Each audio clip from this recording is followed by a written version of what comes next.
buildings so large that some consume as much electricity as a small city. That's a watch time of more than 82 years of new content uploaded every single day. That's enough data to fill around 20,000 1 TB hard drives every day. Stack those drives for a year and the tower would stretch nearly 190 kilometers into the sky. Training the frontier AI model can consume tens of gigawatt hours of electricity. Some of the newest facilities being announced today are expected to cost several $billions, or a slightly better power grid can save millions of dollars over the life of. The most interesting part is that the race isn't happening where most people think. That's approximately the same amount of electricity consumed by Japan today.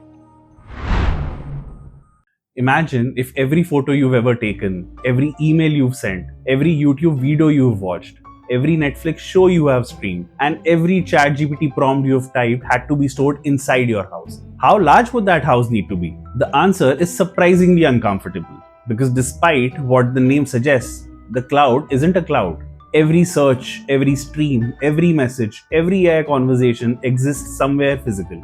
Inside buildings, huge buildings. Buildings so large that some consume as much electricity as a small city. Buildings that cost billions of dollars to construct. Buildings that governments are now competing to attract. For decades, these buildings existed quietly in the background. Most people never thought about them. But artificial intelligence has changed that. Hi, I'm Chirag Mendiratta, and today we'll be talking about the beginning of a new infrastructure race that we are witnessing, not for railways, not for factories, and most certainly not for oil fields, but for computing power. And to understand why, we need to go back to a time when the world's most advanced hard drive could barely store a single photograph that is taken today.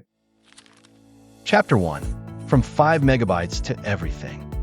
In 1956, IBM launched the world's first commercial hard drive. It could store just 5 MB of data. Today, a single smartphone photo can be larger than that. The interesting part isn't how small it was. The interesting part is what happened next. Over the following decades, storage became cheaper and cheaper. And when storing information became cheap, humanity changed its behavior. We stopped deciding what was worth saving. We started saving everything. Photos, videos, emails, messages, documents, search history, location history, and our entire digital lives. The internet connected billions of people. Smartphones put cameras in everyone's pocket, and suddenly humanity became a giant data generating machine. The challenge was no longer creating information. The challenge became storing it. To understand how big that challenge became, let's forget the entire internet for a moment and talk only about YouTube. Chapter 2. The YouTube problem. Every minute, people upload around 500 hours of videos on YouTube. That's 30,000 hours of upload every hour, or 720,000 hours of upload every day. That's a watch time of more than 82 years of new content uploaded every single day. Now let's try to understand what that actually means. A quick disclaimer: Google does not publicly disclose YouTube's exact storage costs. So the following numbers are rough estimates designed to understand the scale of the challenge. If we assume the average upload video occupies around 1 GB after compressing and processing, YouTube could be receiving roughly 20 million gigabytes of new data every day. To put that into perspective, that's enough data to fill around 20,000 1 TB hard drives every day. Stack those drives for a year and the tower would stretch nearly 190 kilometers into the sky, high enough to reach this space twice over. Now let's talk money. Enterprise-grade storage, networking, backup, replication, maintenance, and power can easily cost several cents per gigabyte per year.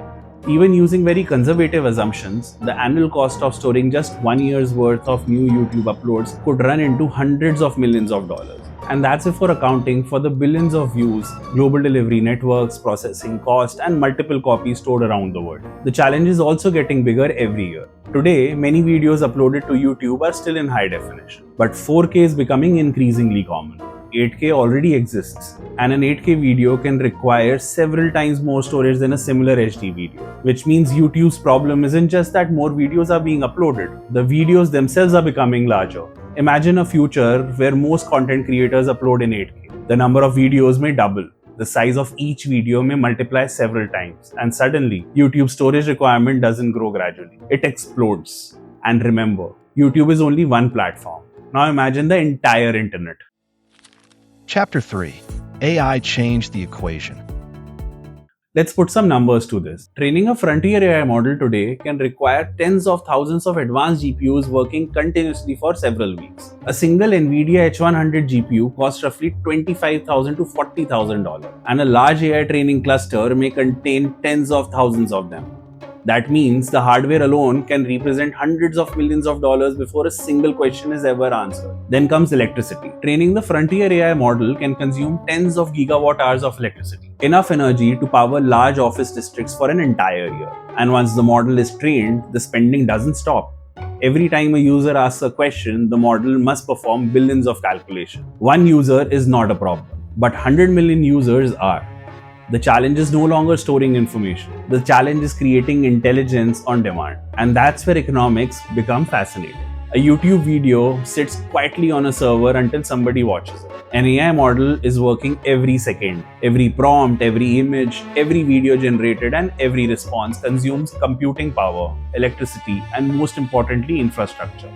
Which means AI isn't simply increasing demand for storage, it's multiplying demand for computation. Chapter 4. Inside a Digital Factory.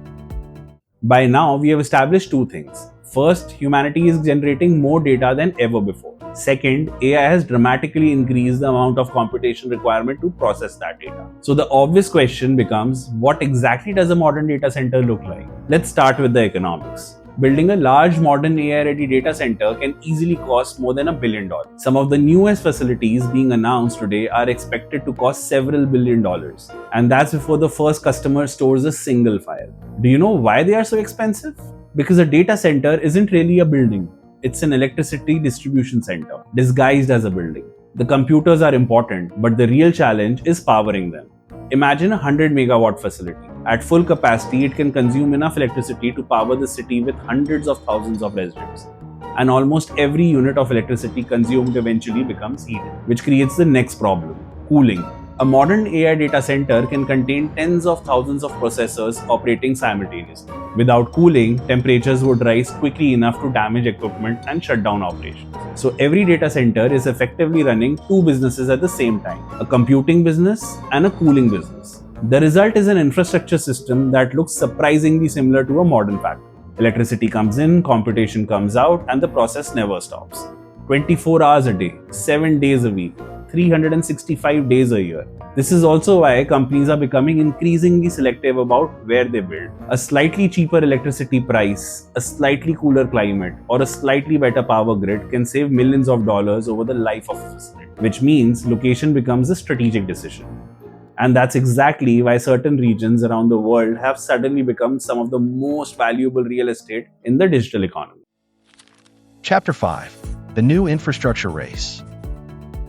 For most of history, economic power was built on physical infrastructure. Countries competed for fertile land, then ports, then railways, then oil fields, and then factories. Every era had a resource that determined who could grow the fastest. The AI era is creating a new one: computing power. And unlike software, computing power isn't virtual. It requires land, electricity, water, fiber optic network, and billions of dollars of investment. That's why governments around the world are suddenly paying attention to data centers. Because data centers aren't simply technology infrastructure anymore. They are becoming economic infrastructure. The most interesting part is that the race isn't happening where most people think. The winners aren't necessarily the countries with the best software engineers. They are increasingly the regions with abundant electricity, reliable power grids, and enough land to build. That's one reason Northern Virginia became one of the largest data center hubs in the world. It's why Texas continues attracting investment. And it is why countries in Northern Europe are becoming attractive, because cooler climates reduce cooling costs. The competition is no longer just for talent, it's for capacity. Because the next breakthrough AI model isn't limited by ambition, it's limited by infrastructure. By 2030, data centers could consume roughly 945 terawatt hours of electricity every year. To get that into human context, that's approximately the same amount of electricity consumed by Japan today. Think about that. Buildings most people never see could soon consume as much power as one of the world's largest economies. And that's why this story isn't really about servers or data centers or even artificial intelligence. It's about infrastructure. The internet revolution connected billions of people.